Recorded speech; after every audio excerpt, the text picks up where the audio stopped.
예, 복음서 비교 성경 공부 6번째 시간입니다. 오늘은 그 마태복음 9장, 그리고 마가복음 5장, 그리고 누가복음 8장을 이렇게 보시면 여기 이제 잘 아는 내용이에요. 야이로의 딸, 해당의 그 치리자 야이로가 나오죠. 그 야이로의 딸 이야기 나옵니다. 그리고 이제 그거에 이제 삽입되어져 있는 혈루증을 앓고 있던 여인을 고치시는 장면 나오죠. 네, 그것에 대한 이제 서술의 차이를 공부를 하겠습니다. 우리 이제 그때 영독했을 때도 옷가에 탁 가서 만진 유한전의 명령기 기억나시죠? 네, 그 사건이에요. 그래서 이제 요거 세 가지를 이제 공부하시게 되는데 이렇게 또 킵을 하셔서 성경을 이렇게 비교 분석 해보시기 바랍니다. 그래서 마태복음 9장과 마가복음 5장 그리고 누가복음 8장에 이 사건이 등장을 하고 있어요. 자, 천천히 이제 한번 봅시다. 단락단락을 제가 나눠서 이렇게 준비했는데 마태복음에 보면 여기서 이제 이름이 드러나질 않아요. 어떠한 치리자가 나와서 주님께 경배하고 자기 딸이 이제 죽었기 때문에 살려달라고 안수해달라고 그렇게 요청하는 장면이 나오죠. 그래서 여기에선 어떠한 치리자다라고 해서 이름이 나오진 않습니다. 그러니까 이제 성경에서 보면 이렇게 복음서를 보다가도 여기만 보면은 그냥 인명으로 우리가 지나칠 수 있겠죠. 그런데 이 동일한 사건이 마가복음과 누가복음에선 그 사람의 이제 그 사람의 이름이 이제 실제로 나오는 거예요. 그렇게 해서 마태복음에서 더군다나 그냥 뭘 하는 사람인지에 대해서조차 안 나왔죠. 그죠? 그냥 어떠한 치리자라고 나와 있을 뿐인데 마가복음과 누가복음에서 보면 이것이 이제 회당의 치리자였다. 네? 그 회당을 에서 이런 것들을 이제 가르치고 또 사람들을 통치하는 그러한 개념으로서의 통치자 룰러입니다. 그러한 일을 하는 사람이었다라고 알 수 있는 거죠. 그래서 이제 부연해서 설명을 하고 있는 겁니다. 그리고 그 사람의 이름이 뭐예요? 그것이 이제 야이로였다라고 이야기하고 있는 거죠. 그래서 이제 우리는 이 회당의 치리자가 야이로라는 것을 알게 됩니다. 자, 그런데 이제 마태복음에서는 그가 이제 예수님께 나와서 경배했다라고 표현했죠. 그렇죠? 경배했다라고 표현했는데 마가복음에서는 뭐라고 표현합니까? 그분을 보고 그분의 발 앞에 엎드렸다라고 표현했죠. 그렇죠? 그리고 누가복음에서도 발 앞에 엎드렸다라고 기록을 하고 있습니다. 자, 그러니까 우리는 이러한 그 병행되는 말씀을 통해서 결국 그가 한 경배 행위가 뭐라는 것을 쉽게 알 수 있는 거죠. 그렇다고 하면 성경에서 경배라는 이 개념에 대해서도 우리가 쉽게 알 수 있는 거예요. 여러분들 경배는 뭡니까? 신한데. 예, 하나님을 높여드리는 행위고 맞습니다. 높이는 행위죠. 그런데 이제 높이는 것이기 때문에 하나님을 높이기 때문에 상대적으로 나는 낮추는 행위가 되는 거죠. 그죠? 그것이 이제 월십의 기본 개념이에요. 그런데 이 월십의 결국 그 기본 의미는 뭐냐면 엎드린다라는 개념을 갖는 거거든요. 자신을 완전히 낮춰서 땅에 이제 엎드려지는 거예요. 그렇게 함으로써 상대방을 높이는 행위가 되는 거죠. 내가 그 사람 앞에 엎드려지면 그 사람은 상대적으로 높아지겠죠. 그런 개념으로 월십이 사용이 되는 겁니다. 그러니까 우리가 여기에서도 정확하게 그런 개념을 보여준다는 거예요. 야이로가 한 경배 행위가 뭐였다? 주님 앞에 와서 엎드린 것이다. 네? 그러니까 주님 앞에 바짝 엎드리는 거, 나 자신을 낮추는 거, 그렇게 함으로써 상대방을 높여드리는 행위가 경배다라고 쉽게 이야기할 수 있는 거죠. 그래서 bow down이라고 하는 이 엎드리는 거, 절하는 거, 이것 자체가 경배인 거예요. 그래서 우리가 실제로 이렇게 경배 행위가 이것이기 때문에 사람 앞에서 우리가 또 어떤 다른 신들 앞에서 경배를 하면 안 되는 거죠. 그래서 우리가 이런 것을 적용해서 실제로 어른들한테 우리는 전통적으로 세배한다고 하고 큰 절을 하고 하는데 그런 것조차도 신앙 양심상 안 하고자 하는 이유가 이런 것입니다. 그죠? 네. 그래서 그것이 사람 앞에 사람을 높이는 행위고 또 조상 신들을 높이는 그런 행위이기 때문에 우리가 절하는 그런 풍습을 사실은 거부할 수 있다면 그것이 올바른 믿음이라는 거예요. 그죠? 그런 것들도 알 수 있습니다. 그리고 이제 흔히 경배와 찬양 해갖고 경배는 어떤 하나님을 높여드리는 찬양을 열심히 부르면서 막 이렇게 할 때 그게 경배인 것처럼 생각할 수 있는데 우리가 손을 들고 하나님을 찬양하는 거 물론 경배지만 1차적인 의미는 하나님을 바짝 엎드리는 거다. 그래서 여기에서 이제 그 마가복음과 누가복음에서는 주님 앞에 뭔가를 간청하잖아요. 간청하는 자세로 주님 앞에 엎드려 있는 것도 경배고, 엎드려서 주님을 높여드리는 행위도 경배고, 마리아처럼 향유를 붓고 그 발을 닦아드리는 것도 경배고, 그죠? 그러나 다 공통의 자세가 뭐예요? 무릎을 꿇고 엎드려서 절하고 하나님 앞에 나아가는 거, 그 행위다라는 것을 알 수 있는 거죠. 자, 그리고 이제 마태복음에서는 이제 차이점을 좀 볼게요. 뭐라고 표현했냐면 지금 막 죽었습니다. 예? 내 딸이 지금 죽었습니다. 막 죽었다. 이 표현을 쓴 거예요. 그런데 마가복음에서는 내 딸이 죽게 되어 누워 있다. 그렇죠? 죽게 되어 누워 있는 거 있다고 표현했습니다. 그리고 누가복음에서도 8장 42절에 그 딸이 누운 채 죽어갔기 때문이더라. 차이가 있죠, 분명히. 자, 그러면 마가복음과 누가복음을 토대로 보면 현재 죽은 거예요, 안 죽은 거예요? 딸이 죽은 거예요. 예? 안 죽었어. 안 죽었죠. 어머니 안 죽었어요. 물론 죽기 직전일 수 있고 또 그래서 죽기 직전까지 가서 거의 죽을 지경이 되어 있다는 건 맞지만 죽은 상태가 아니라고요. 분명히 그렇죠. 자, 그런데 방금 마태복음의 이 한글 표현만 보면, 한글의 번역만 보면 뭐 할 거예요? 죽었잖아요. 막 죽었대잖아요.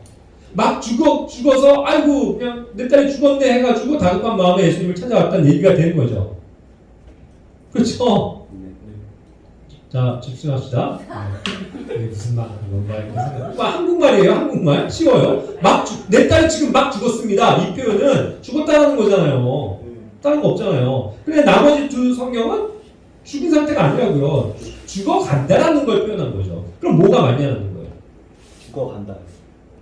그렇겠죠. 뭐 두 군데서 죽어간다라고 표현했으니까 이게 맞다. 이게 아니라 사실 잘 그래서 우리가 그런 상황을 파악을 해야 된단 말이죠. 자, 여기서 이제 영어 성경을 봅시다. 마태복음. 여기서는 그 my daughter가 is even now dead라고 표현되어 있어요. even now dead인데 이 표현이 뭐냐면 사실은 즉 죽은 것과 같다라는 표현이에요. 사실. even. 자, 우리가 조금 이거에 대해서 생각을 해봅시다. even의 의미는 원래 평평한, 균등한, 동등한, 뭔가의 다른 것과 같은 상태, 같은 높이, 같은 선상 이런 것들이 있을 때 even을 쓰는 거예요. 위치적으로도. 부사적으로 쓴다고 하더라도 이것이 가능성이 낮은 그런 경우를 일지라도 무엇일지라도 해서 완전히 그걸 가정을 한 상태에서의 표현이지 어떤 다른 것을 얘기하는 게 아니라는 거죠. 항상 그거 같은 상태. 그래서 이제 뭐 예를 들어서 부사적으로 쓴다고 하더라도 무엇일지라도 비록 가령일지라도 이런 식으로 표현을 쓴단 말이죠. 그런데 이제 동일성을 강조했을 때 even as 같은 경우는 꼭 이런 just 하다라는 표현으로도 써요. 그래서 아마도 번역자들은 여기에서 이 even을 이 용법에 맞춰서 바로 지금 바로 now가 있으니까 바로 지금 죽었다 이렇게 받아들인 것 같아요. 그래서 이 표현을 가지고 했지만 사실은 이 even은 그와 같은 상태인 거 그리고 틀림없이 이건 죽은 거나 마찬가지다 라고 했을 때 도로가 even now dead 죽은 것과 같다라는 상태를 얘기한다는 거죠. 이해가 되십니까? 그렇게 되면 이제 같은 선상에서 나머지 복음서가 다 맞아 떨어져야 안 맞아요. 맞는 거죠. 그게 아니고 죽었다라는 표현을 막 죽었다라는 그 이분을 그렇게 써버리면 진짜 죽은 상태인지 아니면 죽기 전에 꼴딱꼴딱 넘어갈 때 온 건지 둘 중에 하나여야 되잖아요. 그렇죠? 그러니까 성경에 오류가 생길 수 있단 말이에요. 오류라고 받아들여질 수 있는 거죠. 그러니까 이게 어떠한 표현이냐면 바로 지금 꼴깍꼴깍 넘어갔기 때문에 진짜 상태적으로는 죽은 거나 마찬가지다라고 여기고 빨리 다급하게 예수님을 찾고 있는 장면이다. 그거죠. 이해하십니까? 그런 상태인 거예요. 그러니까 이것이 다 마태복음과 마가복음, 누가복음이 사실은 같은 거다. 완전 죽은 건 아니고 거의 죽게 될 지경에 놓여있는 그러한 심각한 상태였다라는 거죠. 자, 그렇게 해서 이제 예수님께로 옵니다. 그렇게 해서 내 딸에게 안수해 주십시오. 그 믿음을 가지고 온 거죠. 예수를 찾아온 거예요. 그 전에 이제 예수님이 수많은 그런 기적들을 베푸신 거에 대해서 듣고 예수님만이 고치실 수 있다는 믿음을 가지고 온 게 분명해요. 그러면서 그렇게 해서 주님께서 안수해 주시면 내 딸이 살겠습니다. 해가지고 뭐라고 표현해요? She shall live. 주님께서 그 일을 하시면, 그렇게 안수해 주시면 반드시 그가 살 겁니다. 그녀가 살 겁니다. 이렇게 그런 믿음을 가지고 왔다는 거예요. She shall live. 그죠? 굉장히 훌륭한 믿음을 가졌죠. 그죠? 그러니까 이제 아까 참 그러한 상태에 대해서 얘기했는데 마가복음은 그래서 그 상태를 누워있다 at the point of death거든요. 그러니까 죽음의 그 포인트, 이 표현이 뭐예요? 포인트, 그 지점까지 가 있다는 얘기죠. 죽을 지경까지 가 있다는 실제 표현인 거고요. 그런 상태로 누워있다는 거고, 누가복음도 뭐라고 표현해요? lay or dying이거든요. 그러니까 dying은 뭐예요? ing 여기서 죽어간다는 거죠. 그죠?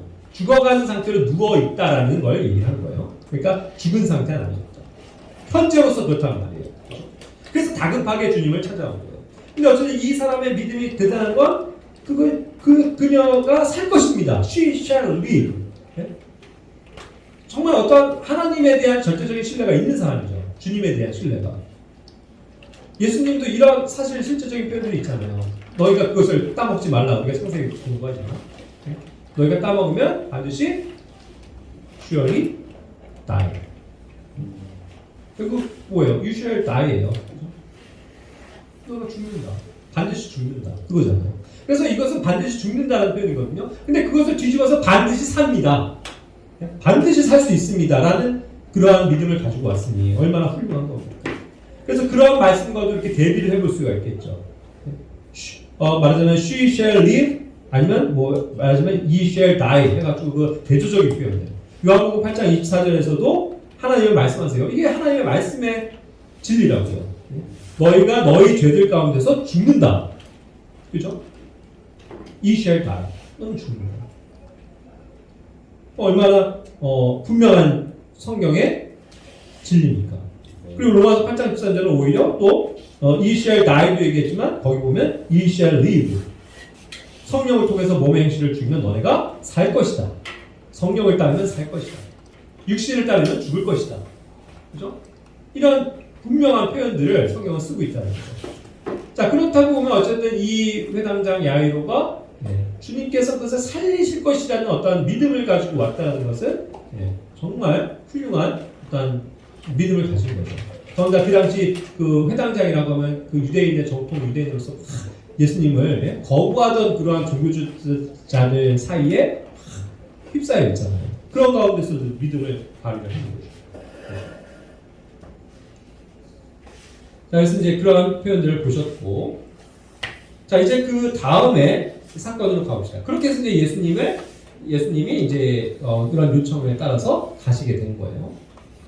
자, 그런데 이제 가시다가 바로 이렇게 가시는 가운데 중간에 어떤 사건이 개입을 한 거예요. 이게 난데없이 그거를 지체하게 만드는 엉뚱한 사건이 발생하는 겁니다. 야이로 입장에서는 어때요? 한시가 급하죠. 빨리요, 주님. 제 딸 이제 곧 죽어갑니다. 빨리 오셔서 안수해 주십시오. 그래야 살 것입니다. 이 믿음을 가지고 온 거잖아요. 아직 부활에 대한 믿음은 없어요. 그죠? 예수님도 그러한 아직은 나중에 나사로도 살리시지만 죽은 자를 살리는 기적은 베푸지 않으셨다는 말이에요. 그러니까 사람들은 죽은 사람을 살릴 거라는 건 기대 못해요. 하지만 주님 앞에 나가면 누구든 고쳐질 수 있다는 믿음을 가지고 나오는 건 맞죠. 자, 그러니까 어쨌든 한시가 급하단 말이죠. 그런데 이게 난데없이 하나의 사건이 딱 들어와 있는 거예요. 뭐예요? 잘 아는 사건입니다. 그 12해 동안 혈루증을 앓던 한 여자가 이제 등장해요. 여기서 이제 다 한 여자라고 얘기했을 뿐 이름이 등장하진 않죠. 그런데 다 공통적으로 12해라는 것이 정확하게 기술이 되고 있고 혈루증을 앓고 있었다는 것이 나오죠. 혈루증은 뭐예요? 그 유출병입니다. 유출. 피가 한번 이렇게 나오고 하면은 계속 그것이 멈추지 않고 하는 거예요. 응고가 안 되는 거죠. 그러니까 계속 그거를 지혈하고 막는데도 한계가 있고 굉장히 위험한 거예요. 그렇죠? 그런데 이게 몇 년이나요? 12년 동안 이렇게 하고 있으니 얼마나 피폐한 삶을 살겠습니까? 늘 노심초사죠. 피나면 안 돼요, 이 사람. 그러니까 그냥 정말 몸을 사리고 조심하면서 항상 그렇게 막 살아가고 있을 거 아닙니까? 그런데도 어쨌든 피가 한번 저기 했다가 하면 또 그 고통을 계속 당하니까. 그래서 그걸 고치려고 얼마나 많이 노력했어요. 자, 그래서 그러한 것에 대해서 마태복음은 오늘 이 사건에 대해서 야이로도 그렇고 이 사건에 대해서 아주 짧게 기술만 할 따름입니다. 그렇죠? 그리고 이름도 나오지 않고 그냥 쑥 지나가 버려요. 그런데 마가복음과 누가복음은 이걸 굉장히 세밀하게 디테일하게 지금 관찰하고 있다는 얘기죠. 그래서 서술을 하고 있어요. 마가복음에서는 그것이 그녀에 대한 얘기가 보충이 되고 있습니다. 26절에. 그녀가 많은 의사에게 많은 일들로 고통을 받고 자기가 가진 모든 것을 또 다 허비했다. 자기 재산을 다 썼어요, 안 썼어요? 다 자기 병 나보려고 약이며 의료며 모든 걸 다 해봤다고요. 그렇죠? 그 한 사람에게만 아니고 수많은 명의들을 쫓아다니면서 고쳐보려고 노력했단 말이에요. 그런데 그런 많은 의사들을 만나고 많은 일들을 그 치료에 행위를 했지만 그것이 오히려 그에게 좋았어요? 오히려 더 고통이 됐다는 거예요. 그래서 우리들은 이렇게 이와 같이 의료를 신봉해서는 안 돼요. 그것이 오히려 더 병을 가져다 주는 일들이 많습니다. 자연적으로 치유할 수 있는 것도 괜히 주사 맞고 막 쑤셔대고 수술하고 이래갖고 오히려 더 몸이 망가져요, 오늘날. 그렇죠? 그런데 어쨌든 이와 같은 현상이 이 여인에게 있었던 거죠. 그래서 다 재산을 허비하고 말았어요. 그리고 더 조금이라도 좋아졌으면 좋겠는데 좋아지지도 않고 도리어 더 어떻게 된다고요? 더 심해졌다고요. 치료받는답시고 치료받았는데 오히려 더 심해져요. 그런 상태에 있었다는 거죠. 그리고 누가복음에서 아무에게도 고침을 받지 못했다. 이렇게 표현하는 거죠. 그러니까 인간의 능력으로 할 수 있는 거는 아무것도 없었다는 거예요. 노력으로. 자, 그런 상태에서 이제 이 여인도 예수님께서로 나아가서 예수님을 만지면 내가 나을 수 있다라는 믿음을 가지고 또 왔죠. 그렇죠? 그런데 이 여인은 야이로처럼 당당하게 예수님한테 가고 예수님 앞에 무릎 꿇고 예수님 그냥 간청하면서 예수님을 데려갈 수 있는 그런 처지의 여자가 아니에요. 왜 그렇습니까? 자, 율법에 의하면 이런 유출이 있는 자, 피를 지금가 나오고 있는 이런 사람은 정한 거예요? 부정한 거예요? 철저히 부정한 거예요. 그래서 그는 격리가 돼야 돼요. 그래서 사람들 앞에 나오지 못하고 그냥 그것이 정결하게 되기까지가 안에 있어야 됩니다. 그런 여자가 어디를 막 밖에 쏟아다니면서 남자들 많은 그 사이에서 막 와갖고 예수님한테 막 부정한 여인이 손을 대요. 그거는 율법을 어기는 행위가 되고 굉장히 악한 행위가 되는 거죠. 그 사회에서. 그러니까 어떻게 해요? 하지만 이 예수님만이 자기를 낫게 해줄 수 있다는 믿음을 가지고 오니까 어떻게 해서라도 예수님을 만나야 되겠죠. 만져야 되겠죠. 그러니까 어떻게 되는 거예요? behind. 뒤로 돌아가는 거예요. 그죠? 뒤로 돌아갈 수밖에 없어요. 그래서 뒤로 가서 살며시 그 가먼트라고 하는 그 옷자락을 딱 만졌다. 그거죠. 그러니까 어떻게 됐어요? 즉시 병이 낫게 됐다는 거죠. 이 사건이 지금 중간에 삽입이 되어 있는 거예요. 자, 그렇다면 이것이 이제 이 또 중간에 삽입되어져 있다는 이것이 시사해 주는 바가 있어요. 왜 이 사건이 중간에 삽입이 됐을까? 이것은요, 아마도 교회의 구원 경륜을 설명하는 특별한 묘사일 거예요. 뭐냐면 여기서도 12해 동안이죠. 이 여인은 12해 동안 아무 은혜도 못 누리고 고침도 못 받고 살아갔었던 그런 여인이란 말이에요. 그렇죠? 그러니까 결국은 12, 이따가 이제 그 야이로의 딸도 12살이었다는 게 나오는데 12를 12라는 숫자는 누구와 관련 있는 숫자예요? 유대인과 관련 있는 숫자로서 유대인의 완전 숫자예요. 그래서 12지파, 12아들, 그죠? 12사도 이렇게 되는 거란 말이에요. 그래서 12명이 나중에 통치하게 될 그 대표적인 숫자가 이스라엘을 위한 경륜에서 빠질 수 없는 숫자가 12이라고. 그러니까 항상 12는 유대인을 상징해요. 그런데 그 유대인들을 위한 경륜이 있을 때 12년 동안 똑같은 12년 동안 아무 혜택도 못 누리고 은혜도 못 누리던 어떠한 불쌍한 여인의 삶을 조명하고 있죠. 그게 예수님의 뒤에서 나타난 그 여인을 조명하는 거예요. 그래서 이것은 결국 그 유대인을 위한 경륜 때 아무 혜택도 누리지 못하고 은혜를 입지 못하는 이방인들, 불쌍하게 죽어가는 이방인들에 대한 예표예요. 방법이 없는 거예요. 구원받을 방법이 그 당시에 있어요? 없어요. 이방인들에게는 없었다고요. 그리고 유출이라는 것은 부정한 자로서 밖에 나올 수 없는 거죠. 주님께로 가까이 나올 수 없는 거죠. 그러나 반대로 이 여인은 은혜를 입었단 말이에요. 손만 대도 작용이 되어지는 그냥 그에게 오는 은혜. 그것을 입게 된 거죠. 그러니까 은혜의 작용이 된 거예요. 그래서 예수님에게서 그 덕이 나갔다고 했어요. virtue라고 한 게 덕인데 효능이라고 표현했죠. 덕이 예수님에게 있는 그 덕이 우리의 모든 병도 고칠 수 있는 것입니다. 여러분, virtue. 이게 예수님의 능력이에요. 그것이 흘러나갔다는 거예요. 그분의 은혜가 그에게 이양됐다. 그것이 그 덕이 유출됐다. 이거죠. 그것이 흘러간 거예요. 그러니까 이 여인은 뭘로 구원받는 거예요? 결국 은혜로 구원받는 거죠. 그냥 되기만 해서, 만지기만 해서 아무 한 것 없이, 그렇죠? 그래서 오직 믿음으로 구원받는 은혜의 시대를 예표하는 겁니다. 그리고 또 그런 면에서 예수님의 뒤편으로 와서 보이지 않는 그 손길로 인해서 구원을 받는 경륜이 생기는 거죠. 뒤편에 보이지 않는 경륜이에요. 그래서 제가 이제 조금 있다가 그것을 교회의 계곡이라는 하나의 그림을 보여드릴게요. 그래서 여기서도 아까 비하인드라고 되어 있었는데 이거는 결국 감춰진 이야기예요. 비하인드 스토리라는 거예요. 지금은 예수님께서 누구를 위해서 일하러 가시는 거예요? 누구를 위해서 일하러 가시는 도중이었어요. 그 죽은 딸. 네. 죽어. 야이로, 회당장 야이로 유대인을 위한 사역을 위해서 가시고 있었단 말이에요. 물론 이 여인이 유대인이 아니라는 얘기가 아니고. 그런데 잠깐 그 사이에 누군가가 와서 구원을 얻는 이 장면은 그 뒤편에서 잠시 구원을 받게 되는 은혜의 시대, 예? 교회의 시대를 예표하는 것인 거죠.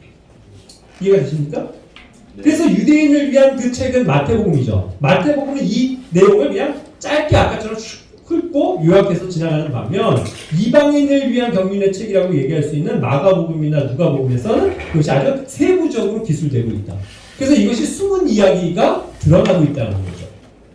이해가 되십니까? 이런 면에서 저는 이것을 그 교회의 경륜에 관한 예표로서 보여진다고 생각이 돼요. 그 유대인의 경륜과 이방인의 경륜을 아까 그 교회의 계곡을 설명드린다고 했는데 잘 보세요. 자, 이게 굉장히 중요한 내용입니다. 자, 하나님께서는 이방인을 택하지 않고 유대인을 택하셨죠. 그래서 유대인을 위한 경륜을 가지고 일하셨습니다. 이스라엘을 위해서. 그래서 그것이 이스라엘 왕국이에요. 그렇죠? 아브라함을 택하시고 또 모세로부터 율법을 주시고 다윗을 통해서 그 왕국을 실현하시고 그렇게 해서 마지막 그것을 실현하시는 메시아가 오심으로써 영원한 유대인의 이스라엘의 통치가 있는 거죠. 그 왕국을 얘기하는 거예요. 성경의 주제는. 그래서 그것이 이스라엘 왕국에 대한 얘기인데 그것을 하나의 높이 저 높이 있는 산으로 봤을 때 그 꼭대기 그들이 목표하는 마지막 지점에 누가 있는 거예요? 거기에 다윗의 별이신 메시아가 계신 거예요. 그래서 항상 그들의 그들을 회복시키실 이스라엘의 왕들에게 메시아죠. 그냥 메시아를 바라보면서 살아갔던 거예요. 그렇죠? 그것이 항상 모든 그 구약에서도 예언하는 바였던 겁니다. 그래서 그거에 대한 믿음만큼은 철저했단 말이죠. 그런데 이게 뭐냐면 정면도예요. 정면으로 봐서는 이거밖에 안 보이는 거예요. 유대인들에게. 이걸 조금 돌려서 측면으로 봐볼게요. 측면. 자, 이제 측면도로 가봅시다. 그럼 이제 이것을 옆에서 이 산을 봤을 때 지금 어떠한 각도로 되냐면 이 산만 있었던 게 아니란 말이에요. 그들이 저기 멀리 바라봤었던 그 산은 그거 산이 겹쳐서 있었지 더 멀리 더 높은 산에 가 있었다는 거예요.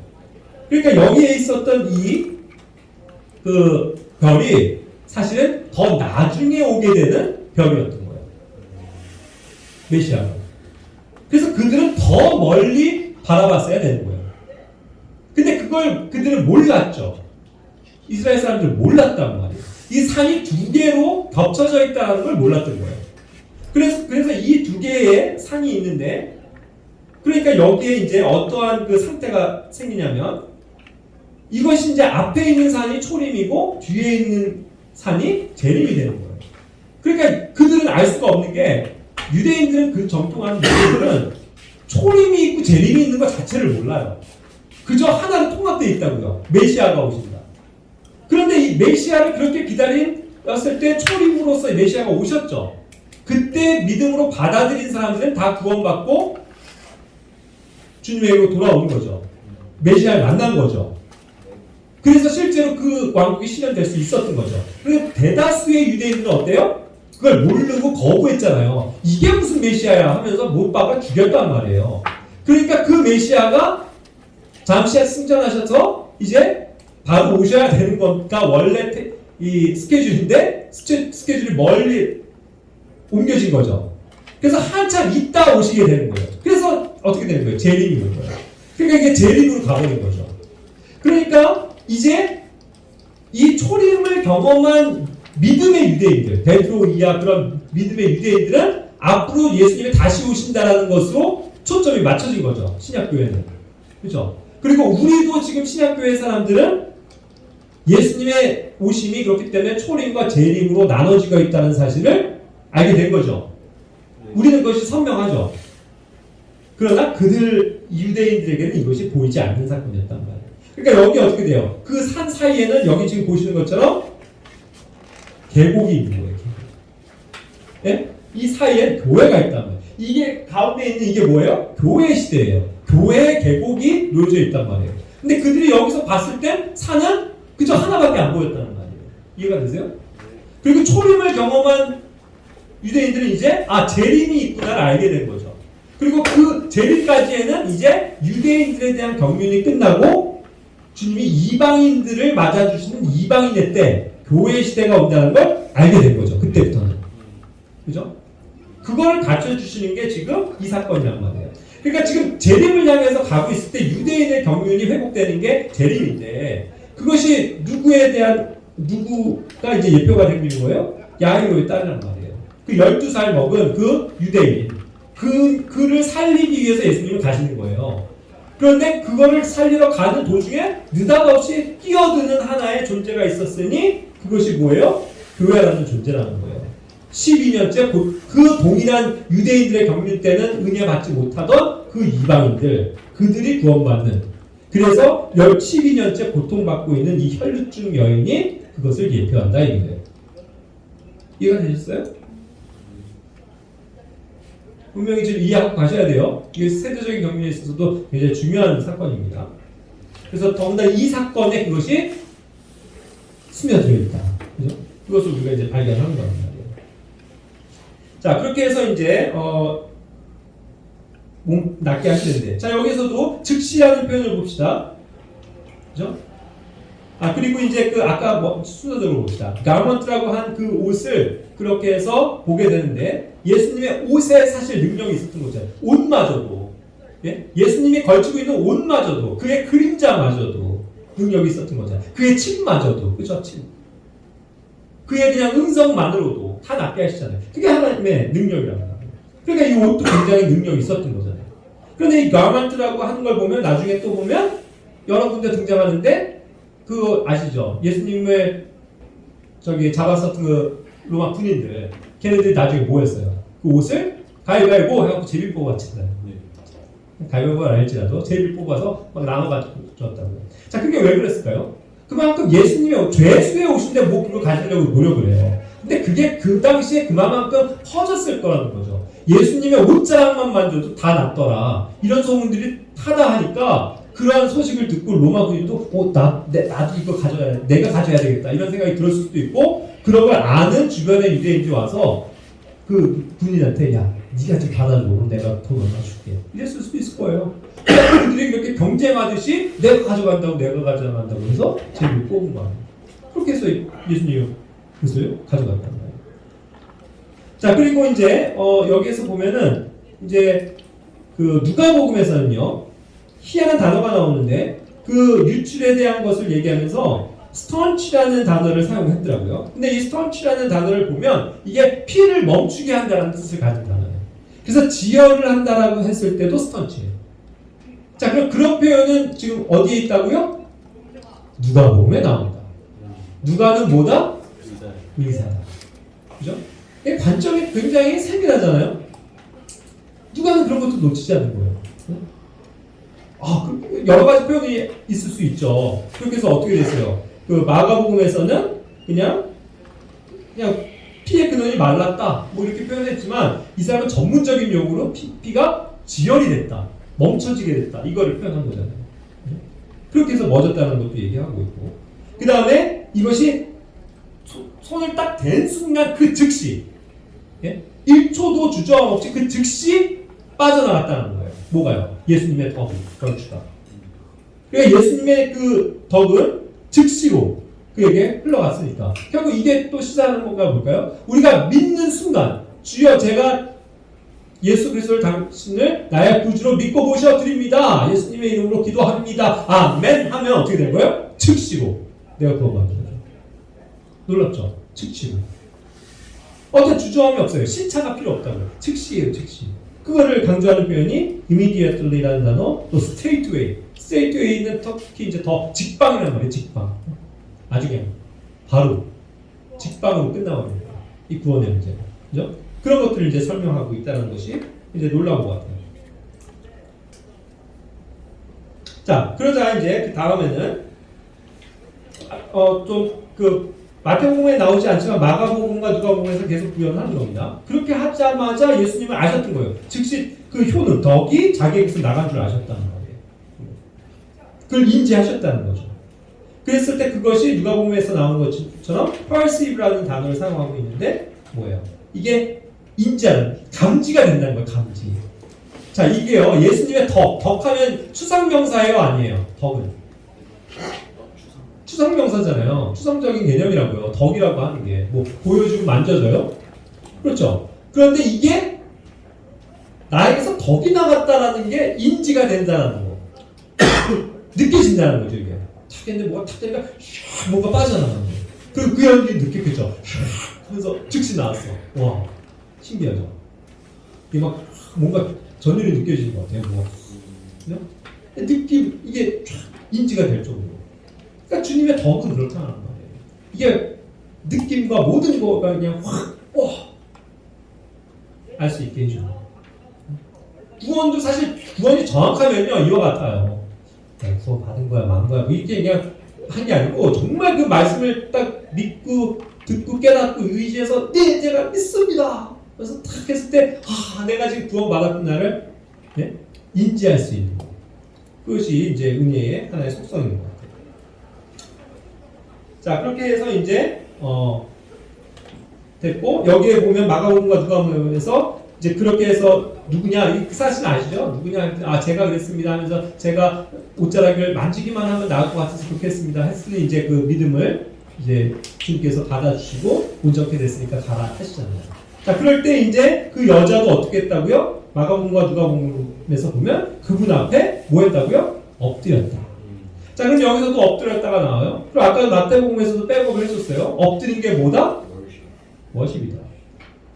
벌써 이 여인은 구원받은 자로서 주님 앞에 겸손히 나와서 무릎 꿇고 엎드리고 주님을 높여드리는 그런 자세로 주님을 만나고 있다는 거죠. 얼마나 감격스러운 일이에요. 이와 같은 이제 모습도 보고 있죠. 자, 그 다음 이제 마지막 단락입니다. 9장, 이제 마태복음 이제 9장 23절에서 그렇게 해서 예수님이 거기를 가셨어요. 그랬을 때 이제, 소년은 죽지 않았고 잔다. 이렇게 뭐 표현하셨다고 했죠. 자, 그런데 이제 그 전에 이런 그냥 대략적인 사건보다도 누가복음은 또 마가복음은 그 사이에 또 무슨 일이 있었는지를 얘기해요. 자, 방금 이렇게 해서 삽입되어져 있는 잠깐의 그 여인에 대한 조명이 끝나고 다시 환기해서 야이로의 집으로 가시는 건데 그때 가기도 전에 그 여인과 말씀하고 계시는 그때 자 보세요. 이 여인과 끝나고 한참 있다가가 아니고 그 말씀하시는 때 동시에 누가 온 거예요? 야이로의 그쪽에서 사람이 온 거라고요. 그러니까 이것은 오버랩이 되는 거죠. 그래서 아까도 그 경륜상으로 얘기했을 때 이방인의 구원에 대한 경륜이 끝날 때 그 동시에 유대인의 경륜이 다시 회복되는 거죠. 중첩이 될 거라고. 이게 오버랩이 될 수 있는 가능성을 여기서도 보는 거죠. 자, 어쨌든 그렇게 해서 말씀하고 계실 때 와서 환기시켜주는 말이 들려요. 뭐예요? 당신의 딸이 야유로게 하는 거예요. 당신의 딸이 죽었습니다. 이제야말로 뭐예요? 죽은 거예요. 그 와중에 지체된 이때에 죽은 거라고요. 야유로의 심정은 막 억장이 무너지겠죠. 조금이라도 빨리 가셨어야 되는데 이 그냥 무슨 여인이 나타나고 이 사람이랑 얘기하고 시간 끌고 있을 때, 시간이 허비되고 있을 때 자기 딸이 죽었습니다. 얼마나 한탄이 되겠어요. 이런 시점이란 말이에요. 죽었다는 거예요. 자, 그랬을 때 여기서 thy daughter is dead. 정확하게 표현하죠. 죽었다는 거예요. 이게 죽었다는 거예요. 아까 그 표현은 거의 죽는 것과 마찬가지였다는 거예요. 그죠? 자, 그런데 놀랍게도 그들의 평가는, 그리고 그들의 어떠한 당연히 이 결과는 누가 알 수 있듯이 소녀가 죽은 게 맞아요. 분명히 죽었죠. 네. 그런데 예수님은 뭐라고 말씀하세요? 5장 36절에서 잠잔. 두려워하지 말고 믿기만 해라. 먼저 그 얘기를 하시죠. 두려워하지 마라. 무서워하지 마. Only believe. 믿기만 해. 다시 믿음을 강조하세요. 8장 50절에서도 fear not. 두려워하지 마. believe only. 믿기만 해. 그러면은 어떻게 된다고요? 완전히 될 거예요. 그 말씀을 하신다는 거예요. 그죠?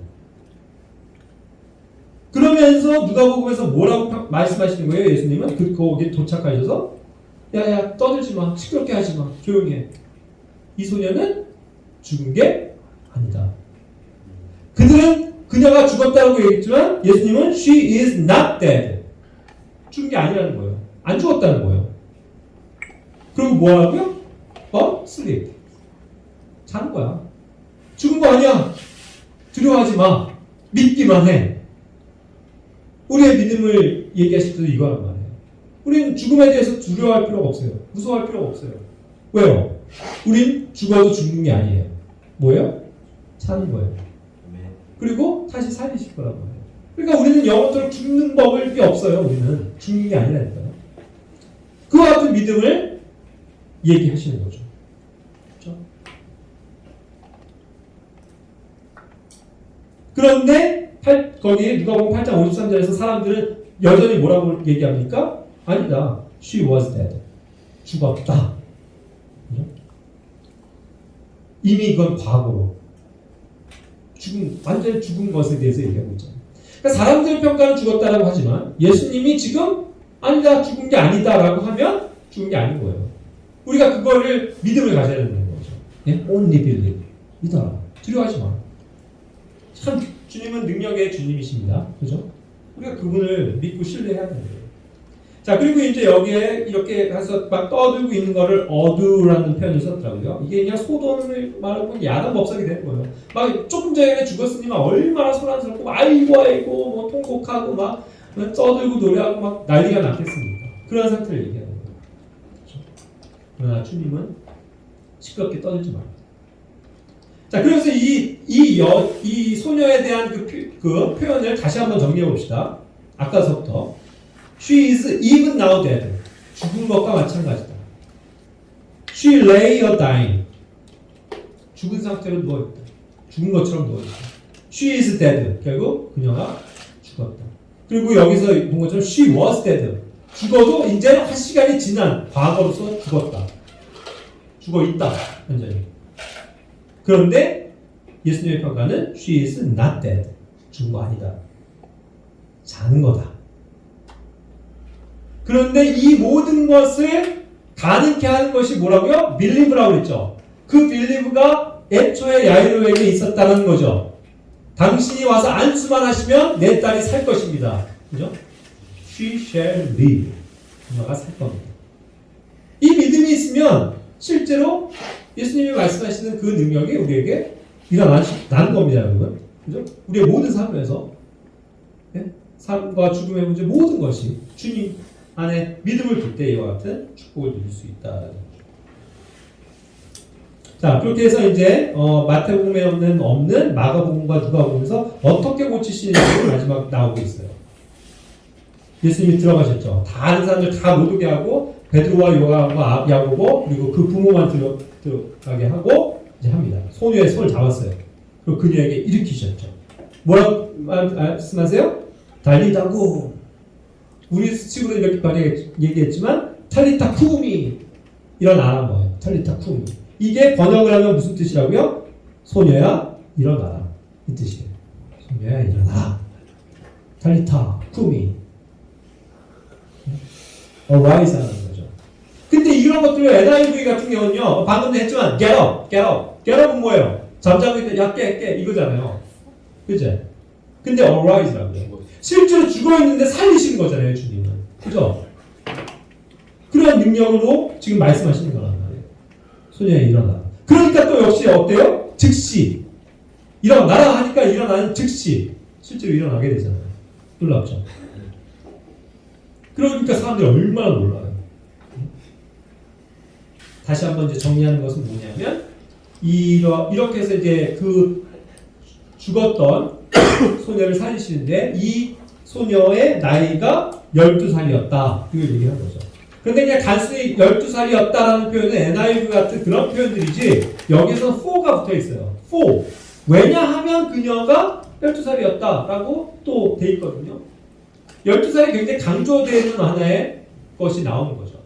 그런데 왜 그러냐면 그 전에는 이 12살이라는 걸 밝히지 않고 마가복음에서도 그냥 자기의 어린 딸을 고쳐주십시오 했거든요. 그러니까 어린 딸로 얘기하면 그냥 진짜 일어나서 제대로 걷지 못하는 어린 딸일 수도 있잖아요. 그렇게 생각할 수도 있으니까 이녀가 12살이었기 때문이다라는 걸 강조를 한 거라고요. 그런데 공교롭게도 그 12살이라는 것이 강조가 되다 보니까 12라는 숫자가 매칭이 된다는 얘기죠. 유대인은 명. 그죠? 네. 그렇게 해서 이 사건은 환난 성도들의 얘기입니다. 결국 어떻게 된 거예요? 주님은 다시 이 죽어있는 유대인들을 살리실 것이다. 네? 언제? 우리 이 이방인의 구원의 경륜이 끝날 때. 그렇게 해서 싹 말씀하실 때라고 한 것처럼 그것이 끝나는 그 시점에 맞물려서 유대인의 경륜으로 들어가는 거죠.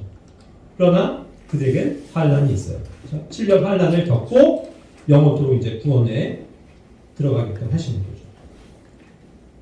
이해가 되셨습니까? 네. 예, 그래서 오늘 또 이와 같은 식으로 해서 조금 더 비교를 해볼 때 조금 약간씩의 그런 차이들이 굉장히 또 놀라운 것들을 우리에게 선사하죠. 네, 그런 것들을 또 깨닫고 또 알았으면 좋겠습니다. 예, 그럼 기도하고 마칠까요?